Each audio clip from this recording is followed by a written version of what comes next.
Salam dəyərli müəllimlər. Deməli belə bir testin izahına başlayaq. Kütləsi 20 qram olan mərmi 100 metr bölü saniyə sürətlə hərəkət edərək ipdən asılan sükunətdəki, yəni bu 480 qram ağırlığındakı taxta sükunətdədir. V bərabər 0. Deməli sükunətdəki 480 qram ağırlığındakı taxtaya bataraq içində qalır. Buna əsasən taxta neçə santimetr hündürlüyə qalxar? Müəllimlər, bu tipli məsələləri deməli iki variantla həll eləyirlər. Birinci impulsun saxlanma qanunu. Bu tipli məsələlərdə impulsun saxlanma qanunu. Buna impulsun saxlanma qanunu tətbiq edilir. Birinci. Bax. Deməli, bunu burada çəkirəm ayrıca. Deməli, M bərabərdir 480 qram. Bax, belə bir deməli, taxtamız var. Sükunətdən və ipi çəkmirəm. Bir mərmi də, mərminin də kütləsi 20 qramdır.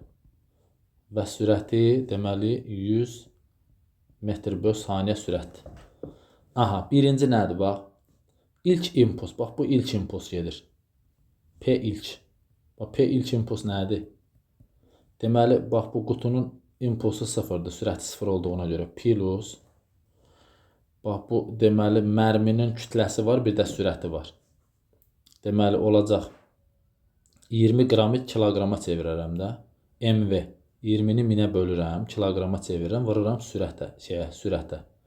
Bu da eləyəcək, deməli 1, 2, 3, 1, 2, 3. Deməli bu olacaq 2 kiloqram vur metr bölü saniyə. Bu adlanır ilk impuls. İndi bu. İlk impuls budur. Son impuls necə olacaq? Son impuls olacaq, deməli, gəlib bu qutunun içinə girəcək. Deməli, daxil olandan sonra müəyyən bir H hündürlüyə qalxacaq. Yəni, daxil olandan sonra, bax, belə deyək də, həmin o qutunun içinə daxil olandan sonra mərmi bir V sürəti ilə hərəkət eləyəcək. Bu olacaq son impuls. Bax, son impuls da olacaq, deməli, o qutunun kütləsi plus mərminin kütləsi eləyir 500 qram. 500 qramı da yenə kiloqrama çeviririk. 500-ü bölürəm 1000-ə. Deyiləcək 0,5 və sürətə vuracam. Müəyyən bir sürət alır da bu. Aha. Deməli, impulsun saxlanma qanunu nədir? P ilk, P sona bərabərdir.